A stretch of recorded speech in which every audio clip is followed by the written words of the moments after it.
There is this beautiful saying that says something like this: I am too poor to afford cheap things. However, this doesn't apply all the times because there is a thing in most countries where you have a warranty for free for 2 years.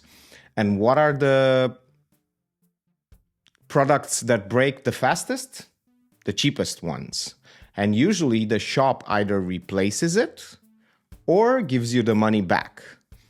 So the saying doesn't apply here in the sense that if you have a 2-year warranty, I'm not saying break your things, but you buy a pair of Bluetooth headphones. If you buy one for 300, 400, 600 euros or dollars, then it's probably not going to break during the warranty. But if you can get the same, almost the same quality in the sense of sound, noise reduction, everything that you need for, let's say, $100 or 50, sometimes you can.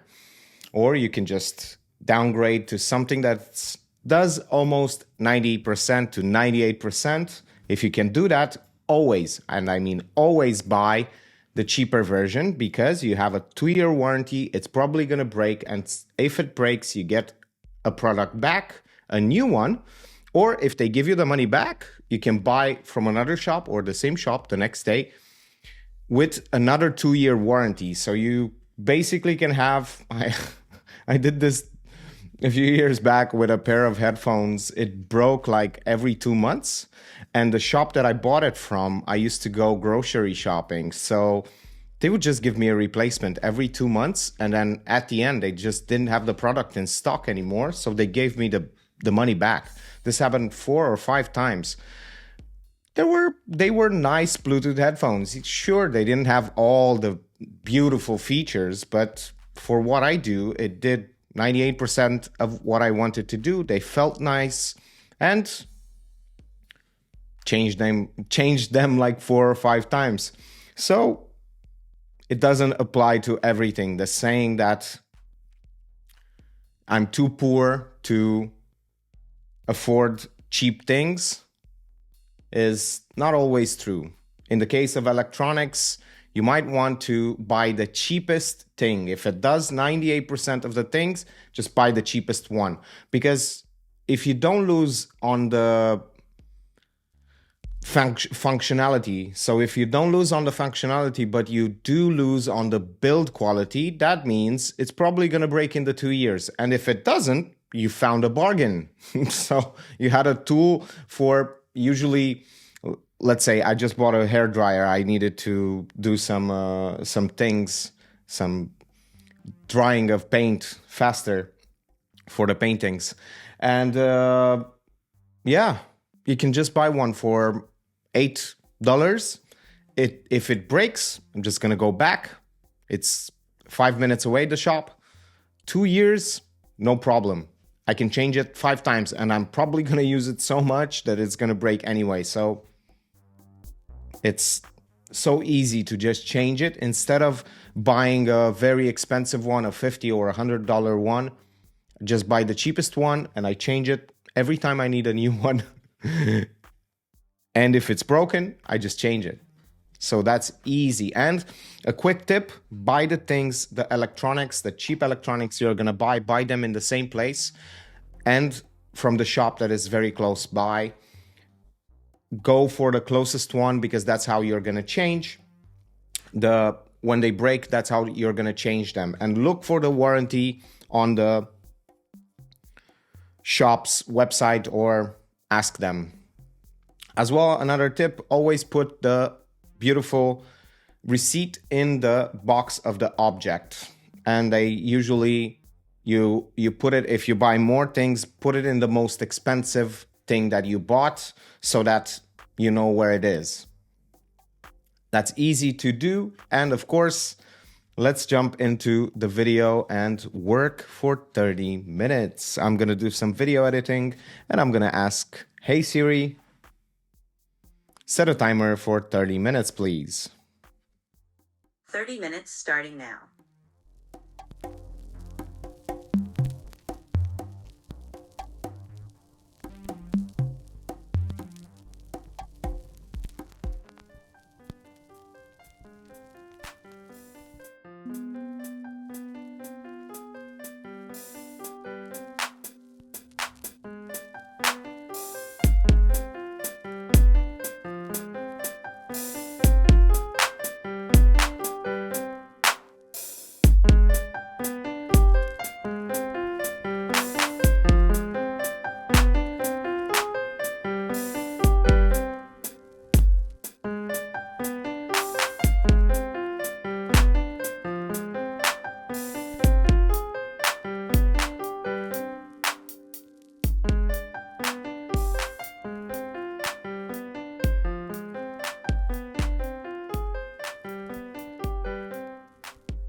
Okay, so the timer is over. Speaking of being too poor to afford cheap things, I just was thinking that you would, if you were rich and you always bought the most expensive things, you will never find the reasons why you should buy this more cheap stuff. For instance, I don't like expensive tripods because they are big, clunky, they are heavy, and of course, they just are expensive.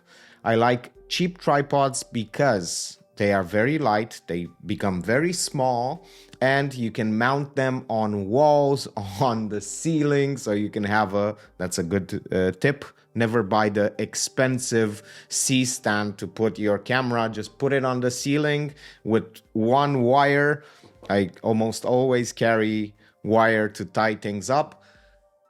You can put it and have a overhead camera just like that.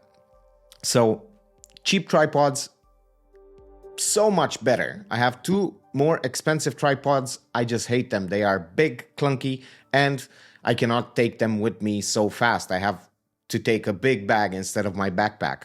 And so the cheap tripod is much, much better. So you can never find out, if you buy only expensive stuff, you can never find out that the alternatives, the cheap ones, are way better. For instance, I actually have a softbox there sitting for no reason. Very expensive softbox, 1.4 meters, huge softbox. I don't use it at all. What I use? A cheap, very, very cheap IKEA shower curtain. It does 98% of the same quality, and it's easier to mount, easier to put in a bag. I don't have to carry a huge bag. Of course, if I want to impress somebody and with the gear I have and everything like that, just going to use the softbox because that's why people rig and make these huge cameras, because they want to look professional, and it works. Certain people really are mesmerized by the fact that you have such a clunky and big camera. Why? For the price of one full frame camera, I can buy 3 APS-C, and it's crazy that some of us know a time where 4K was not even on our radar. 1080p was okay, but you can film 4K on an APS-C, and you can even have like nice colors, amazing glass for cheaper, because whenever you go full frame, of course, everything becomes more and more expensive, especially with camera gear. Whenever you go more expensive, everything else becomes more expensive. And sometimes the cheap things are better. They have better qualities. Like, for instance, a smaller camera is easier to take with you. Imagine taking a camera like this with you. Why? Why would I take that with me? It's so big. Yeah, of course, if someone's paying me to take it and shoot something, sure, I'm going to take the big camera. But most of the times, a small camera can do 98% of the things that a big camera can do. And sometimes the 2% you're never going to use. Never. Why would you do it? Well, you don't need 120 frames per second, except if you have a very, very specific thing that you're doing. Sports, whatever. So we get invested in buying new things, shinier things, bigger things, more expensive things. But at the end of the day, I think we should buy more of the same. It goes the same with computers. Instead of buying a new last generation computer with the RDX 490 and 4090 and whatever. No, buy the same computer you have. If it can still do the work that you're doing, buy another one. Because while this computer is doing something, you can do and jump on the other one. And it's so useful because you can, when you decide to hire someone or whatever you decide to do, you still have two computers. You can do many more things. You can instantly double your render time by having two computers. Double.